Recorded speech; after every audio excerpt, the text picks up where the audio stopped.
On or around March 18, 2026, a man named Osama Abu Nassar took his 18-month-old son, Karim, out to look for food in the Al-Makhazi refugee camp in central Gaza. They were caught in Israeli Defense Forces fire. Soldiers ordered Osama to leave the child on the ground and approach a military checkpoint. He was stripped and interrogated. What happened to Karim in the next 10 hours is documented in a medical report. Cigarette burns on one leg, a nail punctured into the other. Karim is 18 months old. He cannot tell you what he did wrong. He did nothing wrong. I'm Seraphim Gray, and this is Ethos Trek. Today, April 2nd, 2026, we're not going to talk about feelings. We're going to talk about the law. Because when children are tortured, there is a legal framework that says what that is, what it requires of states and their allies, and what the silence of those allies means under that law. We have that framework. Let's use it. The factual record, what we know and what we don't. This is what's confirmed. Your standard for this episode and mine? Credibly reported, medically documented, undenied. Here's what meets that standard. Al Jazeera, Anadolu Agency, TRT World, Palestine TV, and the Palestine Chronicle all reported the incident beginning March 23, 2026. The reporting draws on testimony of journalist Osama al-Khalab, who interviewed the child's mother and obtained video footage of the child's injuries. A medical report, cited by multiple outlets, confirms the specific injuries, cigarette burns, and puncture wounds consistent with a nail being inserted into the child's leg. The International Committee of the Red Cross, ICRC, was involved in releasing Karim to his family after approximately 10 hours of detention. The ICRC rarely issues statements on individual cases absent a completed investigation, but their involvement in facilitating the release is documented. Karim's father, Osama Abu Nassar, remains in Israeli detention as of this recording. What is not confirmed? As of this recording, the IDF has not commented on this incident. That non-response is itself data. In legal analysis, absence of denial in the face of documented allegations carries evidentiary weight, which we'll address in a little bit. I'm not going to speculate beyond the documented record. The documented record is sufficient. Let's talk about the law. The Convention Against Torture. The Convention Against Torture and Other Cruel, Inhuman, or Degrading Treatment or Punishment, known as UNCAT, is a binding international treaty. The United States ratified UNCAT in 1994. Ratification is not symbolic. Ratification makes the treaty binding law. Article 1. The definition of torture. Article 1 of UNCAT defines torture with precision. Quote, "For the purposes of this convention, the term torture means any act by which severe pain or suffering, whether physical or mental, is intentionally inflicted on a person for such purposes as obtaining from him or a third person information or confession when such pain or suffering is inflicted by or at the instigation of or with the consent or acquiescence of a public official or other person acting in an official capacity." Unquote. Let's apply that definition to the documented facts. Severe physical pain. Documented. Medical report confirms burns and puncture wounds. Intentionally inflicted. Documented. multiple eyewitnesses describe deliberate acts by soldiers for the purpose of obtaining a confession. Documented. Multiple sources confirm the stated purpose was to coerce a confession from the father by persons acting in an official capacity. Documented. IDF soldiers are agents of the state. Under the plain text of Article 1, the documented conduct meets the legal definition of torture. Article 2. The absolute prohibition. Article 2 of UNCAT reads, quote, "No exceptional circumstances whatsoever, whether a state of war or a threat of war, internal political instability, or any other public emergency, may be invoked as a justification of torture," unquote. No exceptional circumstances whatsoever.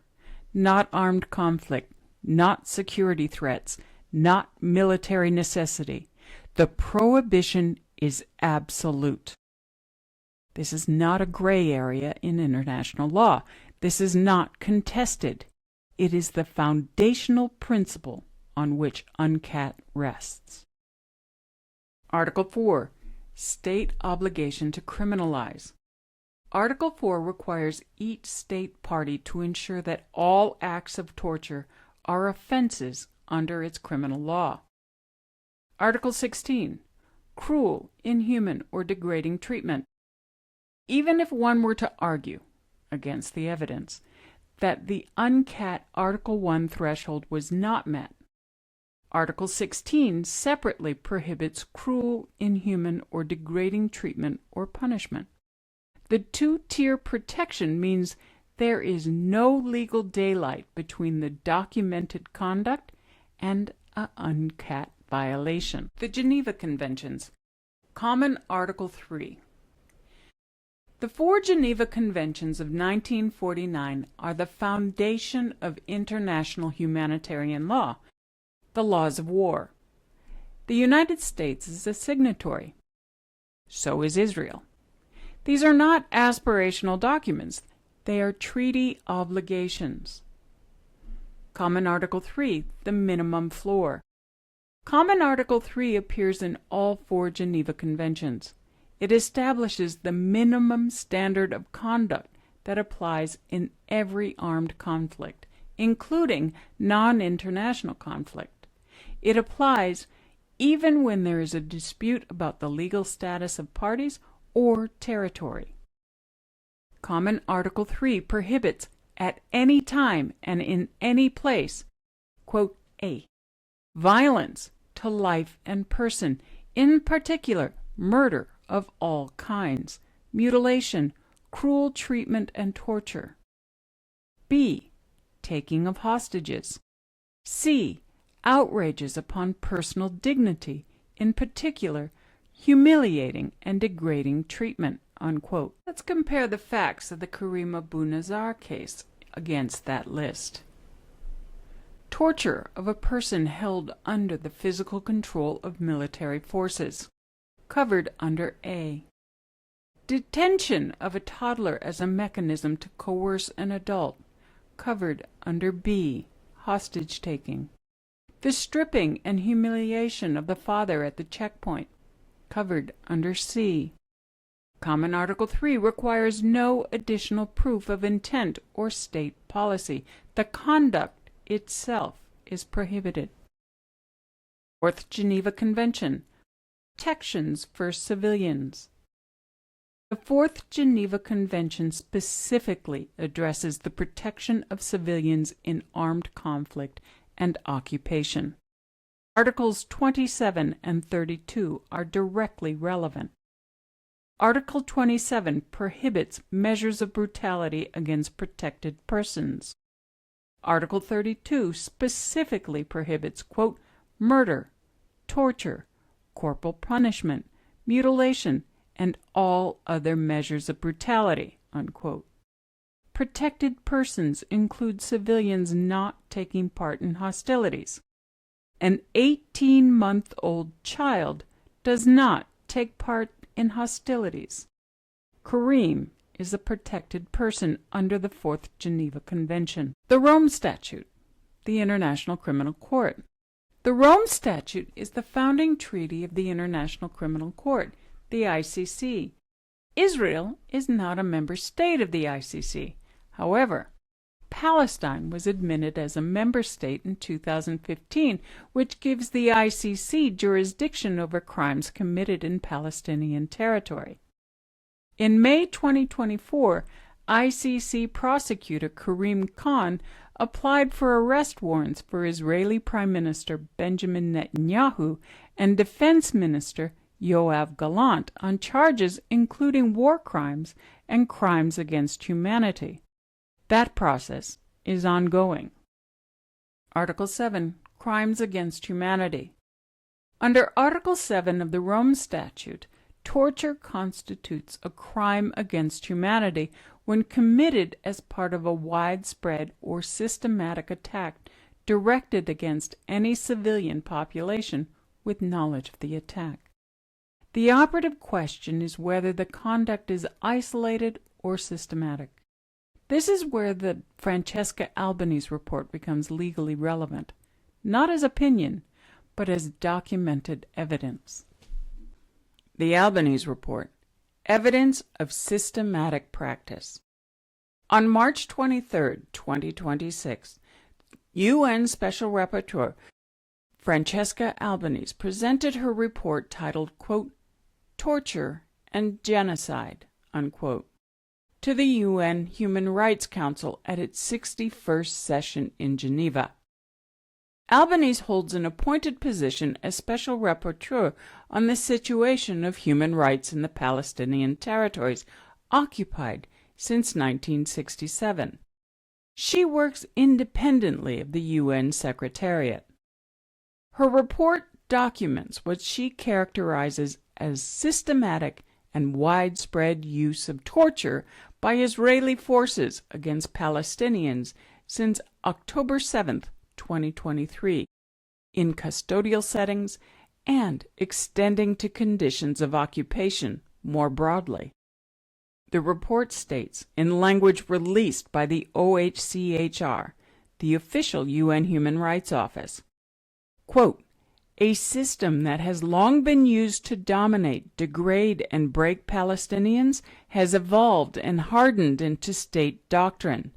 It is defended by politicians, rationalized by legal institutions, sanitized by media narrative, and tolerated by governments that continue to arm and shield Israel, unquote. For your purpose as a listener, the Karim Abu Nassar case is documented in this report as one instance within a broader documented pattern. That matters legally under Article 7 of the Rome Statute because Article 7 requires systematic conduct, not just individual incident. A note on the Albanese report's critics. This report has critics. UN Watch, which monitors UN proceedings, has argued that Albanese expands the legal definition of torture beyond its conventional boundaries and omits Hamas conduct from her analysis. Israel's mission to the UN has rejected the report entirely. I'm telling you this because you deserve to know it. You can read both the OHCHR press release and the UN Watch's legal analysis yourself. Links will be in the show notes. What is not in dispute is the Karim case itself. No party has produced evidence contesting the documented injuries or the medical report. The IDF has not denied conduct occurred. They have said nothing at all. United States domestic statutes, 18 U.S.C. Section 2441, the War Crimes Act. This is a United States federal statute, not international law, not a foreign treaty. This is U.S. Code, Title 18, Chapter 118. The War Crimes Act was enacted in 1996 and substantially amended most recently in 2023. It codifies violations of the Geneva Convention as criminal offenses under U.S. law. The penalty, imprisonment for any term of years or life. If death results, the death penalty applies. Why does this apply? The critical question is jurisdiction. The 2023 amendment to 18 U.S.C. Section 2441 expanded jurisdictional reach significantly. Under current law, the War Crimes Act applies when the offender is a member of the U.S. Armed Forces or a U.S. national, or the victim is a member of the U.S. Armed Forces or a U.S. national, or the offender is present in the United States, regardless of the nationality of the offender or victim. That third prong is significant. If any person involved in the commission of the documented conduct, soldier, commanding officer, or policymaker who directed it, is present in the United States, the War Crimes Act creates potential federal criminal jurisdiction, regardless of their nationality and regardless of the victim's nationality. The statutory definition: torture. 18 U.S.C. Section 2441, subsection D, paragraph 1, subparagraph A defines torture as a grave breach of Common Article 3 as, quote, the act of a person who commits or conspires or attempts to commit an act specifically intended to inflict severe physical or mental pain or suffering other than pain or suffering incidental to lawful sanctions upon another person within his custody or physical control for the purpose of obtaining information or confession, punishment, intimidation, coercion, or any reason based on discrimination of any kind, unquote. Apply it to the facts. A person within custody or physical control, severe physical pain or suffering for the purpose of obtaining a confession. The statute maps directly onto the documented conduct. 18 U.S.C. Section 2441, subsection D, paragraph 1, subparagraph I, taking hostages. The same statute also defines as a grave breach of Common Article 3, quote, the act of a person who, having knowingly seized or detained one or more persons, threatens to kill, injure, or continue to detain such person or persons with the intent of compelling any nation, person other than the hostage, or group of persons to act or refrain from acting as an explicit or implicit condition for the safety or release of such person or persons, unquote. The detention of Karim, an 18-month-old child, used to coerce his father during interrogation, is, under this definition, hostage-taking. This is not a stretch. It is the plain text of the statute applied to the documented facts. 18 U.S.C. Sections 2340 to 2340A, the Federal Torture Statute, separate from the War Crimes Act. 18 U.S.C. Section 2340A, the Federal Torture Statute, applies to acts committed outside the United States by persons acting under the color of law. If the person specifically intended to inflict severe physical or mental pain or suffering on another person within their custody or physical control. This statute specifically covers torture committed abroad. It does not require a U.S. victim or a U.S. offender. It requires only that the act constitute torture as defined, and that it be committed under the color of law. Military forces acting in their official capacity act under the color of law. Jus cogens. Why, this cannot be waived. There's a concept in international law called jus cogens, Latin for compelling law. Jus cogens norms are preemptory norms. They stand above all other rules of international law. They cannot be overridden by treaty, by domestic legislation, or by any act of state. The prohibition against torture is a jus cogens norm. This is not contested. It is recognized by the International Court of Justice, by the International Law Commission, and by virtually every major international law authority. What that means in practical terms: no bilateral agreement between the United States and Israel, no military aid statute, no executive arrangement, and no political relationship can legally authorize what was done to Karim Abu Nassar. The permission doesn't exist to give. The authorization cannot be granted. Under the laws to which the United States is bound, it is simply prohibited. When U.S. taxpayer-funded weapons are in the hands of forces who torture a toddler to extract a confession from his father, and the United States government says nothing, that silence is not neutrality under law. It is acquiescence. And UNCAT Article 1 specifically covers acts inflicted with the, quote, acquiescence, unquote, of those with authority. The silence of the funded. The architecture of silence. Congress has the power of the purse.